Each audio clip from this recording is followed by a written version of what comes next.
प्रेम के रुखसत हो जाने के बाद मैंने लिफ्ट का दरवाज़ा खोला और अंदर दाखिल हो प्रेम के रुखसत हो जाने के बाद मैंने लिफ्ट का दरवाज़ा खोला और अंदर दाखिल हो गई। ठीक इस वक्त प्रेम मुझे इमारत के दरवाजे पर नजर आया। जाने की मुझे ऐसा लगा जैसे शायद वो मुझसे कुछ कहना चाहता हो, लेकिन फिर मुझे लिफ्ट में दाखिल होता देखकर रुक गया हो और सर झटक कर वापसी की जानिब हो लिया। मैंने अपनी चाबी से दफ्तर का बैरूनी दरवाज़ा खोला और अंदर दाखिल हो और इसे आहिस्तगी से बंद कर दिया। फिर दबे पाऊँ इसके कमरे की तरफ बढ़ी जहाँ चंद्रगुप्ता बैठ काम कर रहा था। दरवाज़ा बंद था लेकिन मुकफ्फल नहीं था। ये अच्छा शगुन था। यूँ मैं अचानक गुप्ता के सामने नमूदार होकर इसे हैरत जता कर सकती थी। लिहाजा मैंने धीरे से दरवाज़ा खोला। गुप्ता मेज़ पर झुका हुआ बड़ी महवियत से कुछ लिखने में मसरूफ था। वो टाइपिंग की बजाय हाथ से लिखने का आदी था।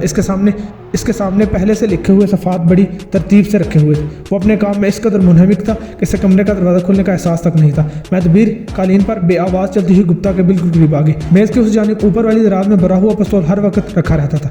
मैंने एक बार गुप्ता से इस पिस्तौल की मौजूदगी के बारे में इस्तफसार किया तो इसने गैर इत्मीनान बख्श जवाब पेश करते हुए बात कहा। ताहम इसने यह कहा क्योंकि वो आमतौर पर देर तक काम करता रहता है, इसलिए इसने ये पिस्तौल चोरों और डाकुओं से हिफाजत के लिए रखा हुआ। मुझे मालूम था कि दफ्तर में चंद 100 रुपयों से जायद की रकम नहीं होती, इसलिए किसी चोर या डाकू का वहाँ आने का सवाल ही पैदा नहीं होता। दरअसल चंद्रगुप्ता ने वो पिस्तौल जान बचाने के लिए रखा हुआ था। इन बिखरे हुए शोहरों से जान बचाने के लिए जिनकी इज्जतों पर डाके मारना इसका महबूब मशगला था। तभी अचानक किसी को अपने करीब, बहुत ही करीब महसूस करके गुप्ता चौंक गया। हैरत अंगेज सरत के साथ इसने पिस्तौल वाली दराज खोली और पिस्तौल बाहर निकाल लिया। शायद वो इस अमल की बेहद मशक कर चुका था। फिर मेरे चेहरे पर नजर पड़ते ही इसके तने हुए आसाब ढीले पड़ गए। इसके मुंह से एक ठंडी सांस खारिज हुई। ओ प्रिया डार्लिंग, तुमने तो मुझे डरा ही दिया था। मैंने शौक बनने की अदाकारी के अंदाज में खनखनाते हुआ कहका लगाया। क्या तुम मजलूम औरतों के शोहरों से इस कदर खौफजदा रहते हो डियर? मेरी बात पर गुप्ता का चेहरा सुर्ख हो गया। इसने बेपरवाही से पिस्तौल मेज की सतह पर डाला और बोला, नहीं, ये बात नहीं है प्रिया, मैं समझा कोई चोर वगैरह। खैर छोड़ो, इस वक्त तुम कैसे आई हो? तुमने आज जो कहानी शुरू की है इसका प्लाट इस कदर सनसनीखेज है कि मैं सुबह होने का इंतजार न कर सकी। मैंने सोचा तुम अभी दफ्तर हो गए, क्यों ना इस प्लाट पर तबादला ख्याल कर लिया जाए। दोपहर को मेरे सर में दर्द था इसलिए मैं चली गई। सर दर्द का मेरे पास यकीनी इलाज मौजूद है। गुप्ता ने शौह नजरों से मुझे घूरते हुए कहा। मुझसे कह दिया होता तो उसी वक्त सर दर्द दूर कर देता, लेकिन अब तो नहीं है ना सर में दर्द, अभी है कुछ। मैंने एक अदा से जवाब दिया। लेकिन तुम्हें फुर्सत ही कहाँ है? तुम तो कहानी मुकम्मल करने में लगे हुए हो। ये वही कहानी है ना? कहते हुए मैंने हाथ बढ़ाकर लिखे हुए सफ़ात उठा ली और इन पर निगाहें डालने लगी। गुप्ता ने इस बात में अपने सर को जुम्बश दी और बोला, हाँ वही कहानी। तुम्हें इसका प्लाट बहुत पसंद आया है क्या? बेहद, लेकिन इस कहानी का प्लाट तो तुम्हारा नहीं है। ओहो, गुप्ता ने बड़े सुकून के साथ इल्ज़ाम कबूल कर लिया। इसका मतलब है कि तुमने प्रेम का मुसवदा पढ़ लिया था। हाँ, लेकिन तुमने इसमें मामूली रद्दबदल करके कहानी को ज़मीन से उठाकर आसमान पर पहुंचा दिया, इसलिए तुम्हारी जहानत की तारीफ ना करना सख्त कंजूसी होगी। शुक्रिया प्रिया। गुप्ता का चेहरा अपनी तारीफ पर दमकने लगा। अगर अजीम चंद्रगुप्ता किसी मुसन्नफ की कहानी का प्लाट चुरा ले तो ये एजाज़ कभी इस मुसन्नफ के लिए इतना ही बड़ा है जो वो इस पर जितना फ़र्क करे कम ही कहलाएगा। मैंने प्रेम को यही नुक्ता समझाने की कोशिश की। मैंने कहा वो भी चंद मिनट कबल यहाँ से गया है। क्या? गुप्ता का मुंह खुल गया, आंखें हैरत से फैल गई। प्रेम राहुजा, वो यहाँ क्या लेने आया था? आज रात 8:30 बजे तुमसे मुलाकात का वक्त तय था, वो मिलने आया था। गुप्ता ने मेज़ पर रखी हुई स्याह रंग की डायरी खोल कर देखी। ना तो तुमने मुझे इस मुलाकात के बारे में बताया, ना ही डायरी पर इसका इंदराज किया। मुझे याद नहीं रहा होगा, मैंने बेपरवाह अंदाज में कहा और आगे बढ़ी। बड़ी मुश्किल से मैंने इसे भगाया है। अगर वो इस वक्त तुमसे मिलने आ जाता तो जानते हो क्या होता? गुप्ता ने अहमकाना अंदाज में पूछा। वो गुस्से में से बिफरा हुआ अंदर दाखिल होता, तुम पर अपनी कहानी चुराने का इल्ज़ाम लगाता, फिर तुम इसे ये बताते कि ये इसके लिए इतना बड़ा एजाज़ है कि वो इस पर जिस कदर फ़ख्र करे कम है। लेकिन प्रेम दूसरी किस्म का आदमी है। वो फ़ख्र करने के बजाय मजीद गुस्से में आ जाता और तैश के आलम में तुम्हारे हाथ के लिखे हुए सफ़ात फाड़ डालता। यूँ इस तरह। ये कहते हुए मैंने एक ज़ोरदार कहका लगाया और गुप्ता के लिखे हुए सफ़ात फाड़ दिए। ये तुमने क्या किया ज़लील कुतिया? मैंने फटे हुए कागजात बेपरवाही से कमरे की फिजा में उछाल दिए। मैं तो तुम्हें सिर्फ ये बता रही हूँ कि अगर आज मुकर्रर वक्त पर प्रेम से तुम्हारी मुलाकात हो जाती तो क्या होता? हाँ, तो मैं कह रही थी कि वो ये सफ़ात फाड़ कर फेंक देता और फिर तुम्हारा ही पिस्तौल उठाकर तुम पर तान लेता। कहते हुए मैंने बड़ी फुर्ती से मेज़ पर रखा हुआ पिस्तौल उठा लिया और उसकी नाल का रुख गुप्ता के सर की तरफ कर दिया। यूँ इस तरह। लेकिन नहीं, इस मौके पर वो तुम्हारे सामने होता जबकि मैं तुम्हारे करीब खड़ी हूँ। मैं आहिस्ता आहिस्ता चलती हुई मेज़ की दूसरी तरफ जाने लगी। ऐसा करते हुए एक लम्हे के लिए भी मेरी निगाहें चंद्रगुप्ता के चेहरे से नहीं हटी, जिस पर जर्दी छाने लगी थी। वो ज़हीन तो था, मेरा मनसूबा समझने के लिए बस इतना ही काफ़ी था। प्रिया, तुम अपने होश में नहीं हो। मैं गुप्ता के बिल्कुल सामने खड़ी थी। चलते वक्त प्रेम ने धमकी दी थी कि अगर तुम अपने इरादे से बाज नहीं आओगे तो वो तुम्हें कत्ल कर देगा। इस कुर्बानी के बकरे पर इतना एतमाद मत करो प्रिया देवी। पुलिस सबसे पहले तुम पर शक का इजहार करेगी। मैंने नफ़ी में सर हिला दिया। मेरे सर में दर्द है और इस वक्त अपनी ख्वाबगाह में सो रही हूँ। यकीन नहीं आ रहा तो फ़ोन करके मेरी दीदी पायली से पूछ लो। अगर तुम मुझसे बात करने पर इसरार करोगे तो वो मुझे जगाने से साफ इनकार कर देगी। वो बोला, अभी हाल ही में मुझे कई लोगों ने देखा था कि काम की ज़्यादती के बायस तुम किसी भी वक्त नर्वस ब्रेकडाउन का शिकार हो सकती हो। मैंने ये बात हंसी में उड़ा दी, लेकिन अब सच नज़र में आ रहा है। लेकिन अब सच नजर आ रही है। अगर तुम अपने होशो हवास में होती तो मुझे अपने हाली पिस्तौल से डराने की हिमाकत ना करते। चंद्रगुप्ता ने मुस्कुराते हुए कहा, पिस्तौल में गोलियां मौजूद है। इसकी बात पर मैंने जैसे हाली जहनी की कैफियत में कहा, मौजूद थी, लेकिन कल सुबह भी मैंने गोलियां निकाल दी थी। यकीन नहीं आता तो चंबर खोल कर देख लो। धोखा, ब्लफ मेरे जहन में एकदम उभरा। बहुत खूब, तुम अपने दिफा के लिए बगैर गोलियों वाला पिस्तौल रखती हो। फिक्रा मुकम्मल होते ही मैंने बिला तांबल यके बाद दीगरे 2 गोलियां चलाई। दोनों ही गोलियां गुप्ता की खोपड़ी के पड़हच्चे उड़ाती हुई दूसरी तरफ निकल गई। पहली गोली पर चंद्रगुप्ता का बदन कुर्सी से उछला, फिर चंद झटके लेकर एक तरफ को लुढ़क गया। दूसरी गोली की जरूरत नहीं पड़ी, लेकिन मैं कोई खतरा मोल लेना नहीं चाहती थी। गुप्ता का कमरा साउंड प्रूफ था। इसने ट्रैफिक के शोर से बचने के लिए इस कमरे को खास तौर पर साउंड प्रूफ कराया था, इसलिए गोलियां चलने की आवाज़ कमरे में इस तरह गूंजी जैसे दस्ती बम फटे हो। कुछ देर तक मैं गुप्ता की लाश पर निगाहें जमाई खड़ी रही। आम हालात में एक मकतूल के साथ कमरे में रह जाने पर मैं शायद शदीद खौफ से बेहोश हो जाती, लेकिन इस वक्त मुझे अपने वजूद में दहकती हुई नफरत और इंतकाम की आग सर्द पड़ती महसूस हो रही थी, और यह तजर्बा मेरे लिए बड़ा खुशगवार था। फिर मैं चौंक पड़ी। अभी कई ज़रूरी काम निपटाने थे। सबसे पहले मैंने लिबास के दामन से पिस्तौल को साफ़ किया ताकि मेरी उंगलियों के निशानात मिट जाएं। फिर मैंने पिस्तौल के एहतियात से मेज़ की सतह पर रख दिया ताकि नाल का रुख बदस्तूर मकतूल की जानिब था। मैं पिस्तौल पर तो प्रेम की उंगलियों के निशानात पैदा नहीं कर सकती थी, लेकिन मेज़ पर कई चीज़ें ऐसी थी जिन्हें प्रेम ने उठा कर देखा था। अब इस तरह इसकी उंगलियों के निशानात सब थे। अब इन अशिया को इस तरह बिखेरना था जैसे प्रेम ने गुप्ता को गोली मारने से कबल इन्हें इस्तेमाल किया हो। एकेडमी अवार्ड्स में मिले हुए 2 मुजस्मे, हाथी का दांत बना हुआ एक खूबसूरत मुजस्मा जिससे पेपर वेट के तौर पर इस्तेमाल किया जाता था, ग्रीन मार्बल का कलमदान जिसके होल्डर सोने के बने हुए थे। ये तमाम चीज़ें इसने मकतूल को खींच कर मारी, जो गुप्ता को लगने के बजाय दीवार से टकराई और फिर कालीन पर बिखर गई। यूँ इन चीज़ों को फेंकते हुए मैंने इन पर अपनी उंगलियों के निशानात सख्त हो जाने की परवाह नहीं की। जाहिर है कि दफ्तर की हर चीज़ पर मेरी उंगलियों के निशानात थे, क्योंकि मैं वहाँ मुलाजम थी और इन चीज़ों को हाथ लगाती थी। बल्कि इसके बरक्स अगर इन पर मेरी उंगलियों के निशानात नहीं होते तो पुलिस के लिए ये भी बड़े अचंभे की बात होती। इस काम से फारिग होकर मैंने कमरे पर तायराना निगाहें डाली। वहाँ जो मंजर अब नजर आ रहा था, मेरे नुक्ता नज़र से इत्मीनान बचता। प्रेम को फांसी चढ़ाने का बाकी काम मेरा अपना बयान अंजाम देने के लिए काफ़ी होता। इस कमरे में मिलने वाले सबूत प्रेम के ताबूत में आखिरी कील साबित होंगे। सबसे बड़ी शहादत गुप्ता की तहरीर में नामुकम्मल कहानी के लिपटे हुए सफ़ात थे जो इसने प्रेम के मुसवदे से चुराए थे। मकतूल की फितरत के पेश नज़र मुझे यकीन था कि गुप्ता ने प्रेम का मुसवदा ज़ाया नहीं किया होगा। वो उसी के दफ्तर में किसी जगह या इसके घर में कहीं रखा होगा। फिर डायरी में प्रेम और मकतूल की मुलाकात का दिन, तारीख और वक्त भी लिखा हुआ नजर आ जाएगा। इसी डॉक्टरी रिपोर्ट से साबित हो जाएगा कि मकतूल को तकरीबन इस वक्त गोली मार कर हलाक किया गया था। मैंने मेज़ पर रखी हुई डायरी की तरफ देखा, तभी एक ख्याल आने के बाद मेरा ऊपर का सांस ऊपर और नीचे का नीचे रह गया।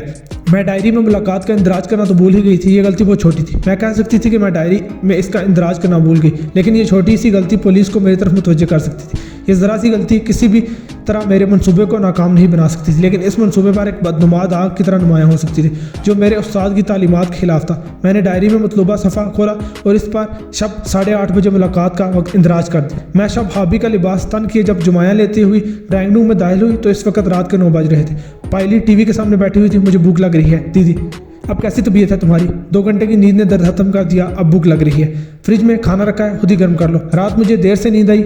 इसकी वजह गुप्ता को कत्ल करने का फेल नहीं था, बल्कि मुझे रह रहकर बेगुनाह प्रेम राहोजा का ख्याल आ रहा था। वो सिर्फ बेगुनाह ही नहीं था, गुप्ता ने इसकी कहानी का प्लॉट भी चुराया था, जिससे साबित होता था कि वो एक मुस्तकबिल का बहुत अच्छा मुसन्निफ भी है। दुनिया एक बहुत अच्छे लिखने वाले लिखारी से महरूम होने वाली थी। मुझे प्रेम राहोजा की बेगुनाही का ख्याल आ रहा था, लेकिन मैं क्या कह सकती थी? अगर मैं पुलिस के लिए कुर्बानी का बकरा पेश न करती तो मुझे खुद तहतादार पर चढ़ना पड़ता। यूँ एक जालिम बदकिरदार आदमी के वजन से धरती का बोझ कम करने की पादाश में मुझे अपनी जान देनी पड़ती। ये सब सोचते हुए न जाने किस वक्त मुझे नींद आ गई। सुबह मामूल के मुताबिक बेदार हुई, दफ्तर जाने के लिए तैयार हुई। अभी नाश्ते की मेज़ पर बैठी हुई थी कि इत्तला की घंटी ने चौंका दिया। इतनी जल्द मुझे पुलिस की आमद की तवक्को नहीं थी। मेरा ख्याल था कि खुद भी दफ्तर पहुंचने के बाद ही गुप्ता की लाश दरियाफ्त करना पड़ेगी और पुलिस को इतला देनी होगी। पायली नाश्ता करके अपने दफ्तर जा चुकी थी, इसलिए मुझे खुद ही दरवाज़ा खोलना पड़ा। बाहर 2 अफराद खड़े थे पुलिस वर्दी में। इनमें से एक उधेड़ उमर जो अपनी वर्दी से इंस्पेक्टर और दूसरा जवान था। मुझे वो इसका असिस्टेंट ही लगा। मिस प्रिया देवी, इस उधेड़ उम्र वाले पुलिस इंस्पेक्टर ने मेरी तरफ देखकर इस्तफसार किया। मैंने इस बात में सर हिला दिया। फरमाइए, मैं ज़रा उजलत में हूँ, दफ्तर पहुँचने के लिए देर हो जाएगी। हम खुद आपको दफ्तर ले जाएंगे मिस। हमारा ताल्लुक महकमा पुलिस की क्राइम ब्रांच और शोबा कत्ल से है। ओहो, कत्ल? मैंने ना समझने वाले अंदाज में दोहराया। लेकिन आप लोगों को मुझसे क्या काम पड़ सकता है? क्या आप हमें अंदर आने की इजाज़त देंगी? बाहर सड़क पर तफसील से गुफ्तगू नहीं हो सकती। ओह माफ़ फरमाइएगा, मैंने जल्दी से रास्ता छोड़ते हुए कहा, अंदर तशरीफ लाइए। मैं इस वक्त नाश्ता कर रही थी। आप लोग भी काफ़ी कहे कि कप पी लें। शुक्रिया मिस, हम आपकी पेशकश कबूल करने में कोई कबाहत महसूस नहीं करते। यूँ हम सब नाश्ते की मेज़ के गिर्द बैठ के मैंने इनके लिए काफ़ी उंडेली, कप इनके सामने खिसका दिए। अब फरमाइए सुबह सुबह कैसे जहमत की। तब उधेड़ उमर ऑफिसर ने बड़े नरम लहजे में मुझे चंद्रगुप्ता के कत्ल की इतला दी और ये भी बताया कि लाश सफाई करने वाले लड़के ने दरियाफ्त की जो सुबह सवेरे अपने काम पर आता है। ये इतला सुनकर पहले तो मुझ पर सख्तातारी हुआ। मैंने अपनी आंखों से 2 मोटे मोटे आंसू टपकाए। इसके बाद मैंने दोनों हाथों से अपना चेहरा छुपा लिया। पुलिस वाले इस किस्म के मंजर देखने के आदि थे। उन्होंने कोई मुदाखलत नहीं की और खामोशी से काफ़ी बीते रहे। कुछ देर बाद जब मेरा रोना धोना खत्म हुआ और मैं वॉशरूम से मुंह धोकर वापस आई तो फिर एक मरतबा मेरी जान मुतवज्जह हो गई। हमें आपकी मदद दरकार है मिस्टर प्रिया। क्या आप मिस्टर गुप्ता के किसी दुश्मन की निशानदेही कर सकती हैं? दुश्मन? मैंने इनकार में सारी हिला दिया। मैं उनके किसी दुश्मन से वाकिफ नहीं हुई। ये होलनाक वाक़या किस वक्त पेश आया ऑफिसर?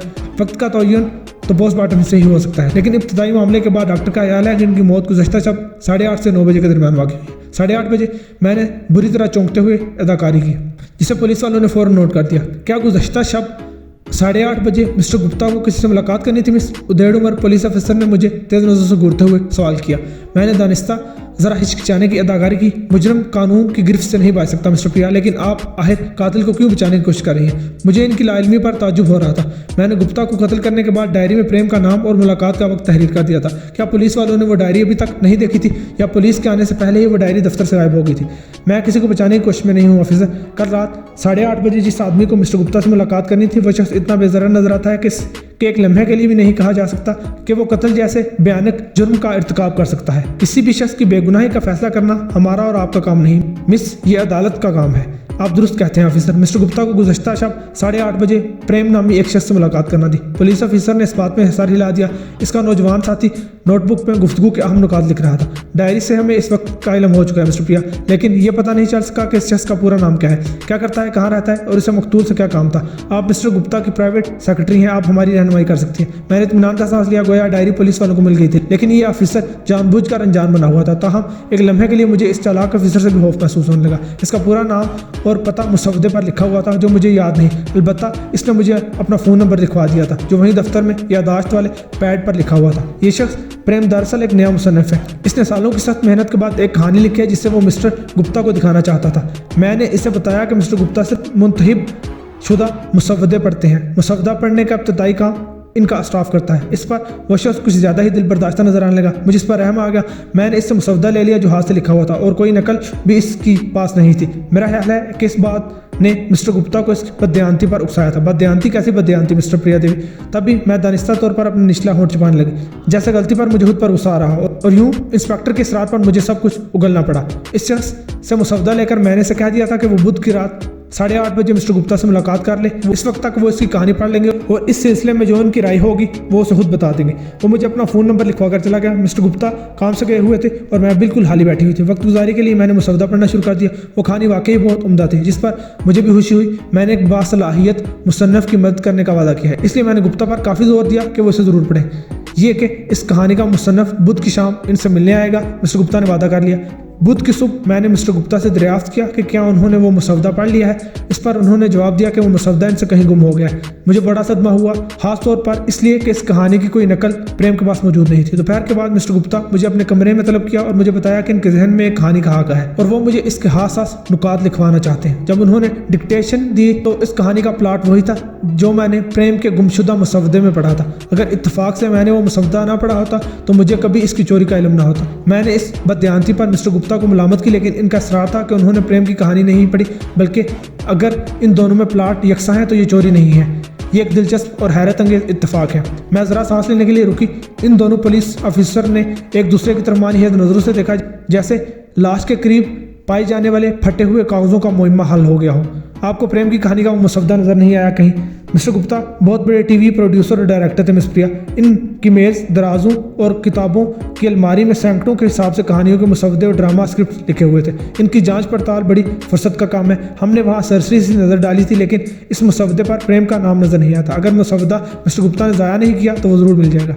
कल शाम के वक्त मेरे सर में दर्द हो गया था, फिर मैंने कहना शुरू किया, इसलिए मैंने जल्दी से छुट्टी ली इस वक्त मिस्टर गुप्ता अपनी कहानी का स्क्रीन पे लिखने में मशगूल थे। अगर मेरी तबीयत खराब ना होती तो ये अफसोसनाक वाक़या पेश ना आता, क्योंकि मैं इस मुलाकात तक वहीं रहती और मेरी मौजूदगी का एहसास करके मुमकिन है वो शख्स प्रेम अपने गुस्से को पी जाता। और मैं भी कैसी बेवकूफ़ हूँ कि हाँ ये फ़र्ज़ कर बैठी हूँ कि मिस्टर गुप्ता का कातिल प्रेम ही है। आपने बहरहाल जो हालात बताए हैं उनकी रोशनी में प्रेम के मुजरिम होने में कोई शुबा बाकी नहीं रहता। अगर हमें इस शख्स का पता मिल जाए तो 10 मिनट में इसके मुजरिम या बेगुनाह होने का फैसला किया जा सकता है। वो किस तरह ऑफिसर? मैंने दिलचस्पी का इजहार करते हुए कहा। कातिल ने गोली चलाने से पहले मिस्टर गुप्ता पर कई चीज़ें फेंक मारी थी जो मेज़ पर रखी हुई थी। इन अशिया पर आपके और मकतूल के अलावा हमें एक तीसरे शख्स की उंगलियों के निशानात मिले हैं। जिस शख्स ने भी वो चीज़ें मिस्टर गुप्ता पर फेंकी थी वही इनका कातिल है। कल आप किस वक्त घर गई थी? यही कोई 4:30 बजे। मैं एस्पिरिन की गोलियां खाकर अपने बिस्तर में लेट गई थी, मैंने जवाब दिया। पुलिस ऑफिसर ने बड़े सरसरी अंदाज में ये सवाल पूछा था, लेकिन मुझे एहसास था कि अब जो इससे सवाल दरियाफ्त किए जाएंगे वो पुलिस के नुक्ता नज़र से बेहद अहमियत के हामिल होंगे। अब यहाँ तनहा रहती हैं? मैंने इनकार कर दिया। बोली, मेरे साथ मेरी बड़ी बहन पायली भी रहती है। वो कहाँ है इस वक्त? वो एक कारोबारी इदारे में जॉब करती हैं। आपकी आमद से 10 मिनट कबल ही अपने दफ्तर चली गई हैं। कल उनकी वापसी किस वक्त होगी? मुझे सही पता नहीं, क्योंकि मैंने वक्त नहीं देखा था। अलबत्ता जब मैं अपने कमरे से उठकर बावर्चीखाने में गई तो उस वक्त 7 बजे थे और वो खाना तैयार कर रही थी। 7 बजे के बाद आप दोनों बहनें साथ ही थी? नहीं, पायली के मशवरे पर मैं आराम करने के लिए कमरे में चली गई थी जहाँ मुझे नींद आ गई। पायली ने तनहा खाना खाया। कोई 9:30 बजे के करीब मेरी आँख खुली तो दर्द में बहुत आफाका था और मुझे भूख लग रही थी। इस वक्त पायली टीवी देख रही थी, मैंने खुद खाना गर्म किया था। मैंने देखा कि नौजवान पुलिस वाले की पेंसिल बहुत तेजी से नोटबुक पर चल रही थी। अच्छा मिस प्रिया, वो 1.5 उम्र वाले पुलिस ऑफिसर ने निश्चित पर से उठते हुए कहा, आपको जहमत होगी लेकिन आपके बगैर तफ्तीश मुकम्मल नहीं हो सकती। हमारे साथ अपने दफ्तर चले, वहाँ हमारे ऑफिसर आपसे मिलना चाहते हैं। इसके अलावा हमें इस शख्स प्रेम का फ़ोन नंबर भी तलाश करके दें ताकि इससे रब्ता कायम किया जा सकते और वो मुसवदा तलाश करने में भी हमारी मदद करें। मैंने बेहतियार इत्मीनान का गहरा सांस लिया। बिलाखिर एक कड़े इम्तहान से कामयाब निकल आई थी। अब सिर्फ इसके आला अफसर को मुतमईन करने का काम बाकी था। इसके बाद मैं इसके साथ पुलिस की गाड़ी में सवार होकर अपने दफ्तर गई। मिस्टर गुप्ता का कमरा बंद था और अंदर पुलिस के मुतअद्दिद माहिरीन काम कर रहे थे। मुझे बाहर वाले कमरे में बिठाकर 1.5 उम्र पुलिस वाला वारदात वाले कमरे में चला गया। अब यहाँ तशरीफ रखें, हमारे ऑफिसर आपसे यही मुलाकात करेंगे। मैं अब यहाँ तनहा बैठे बैठे बोर हो रही थी। कई बार मेरे दिल में आया कि उठकर अंदर चली जाऊँ, लेकिन मैं जब्त किए बैठी रही। लगभग कोई 15-20 मिनट बाद कमरे का दरवाज़ा खुला और एक बावर्दी पुलिस ऑफिसर अंदर से बरामद हुआ। मेरे लबों पर बेसाख्ता एक इस्तकबालिया मुस्कुराहट फैलने लगी, लेकिन मेरी मुस्कुराहट अधूरी रह गई। फिर पल के पल ख़त्म भी हो गई। हैरत की शिद्दत से मेरा मुंह खुल गया, आंखें फैल गई। बेहोश होने से कबल मुझे बस इतना याद रहा कि नो आमूज मुसन्निफ प्रेम पुलिस ऑफिसर की वर्दी में मलबूस पूरे एतमाद नज़रों से मेरी जानिब घूर रहा था, जैसे वो कत्ल का पेचीदा मुहिम्मा हल करने में 100% कामयाब हो गया हो।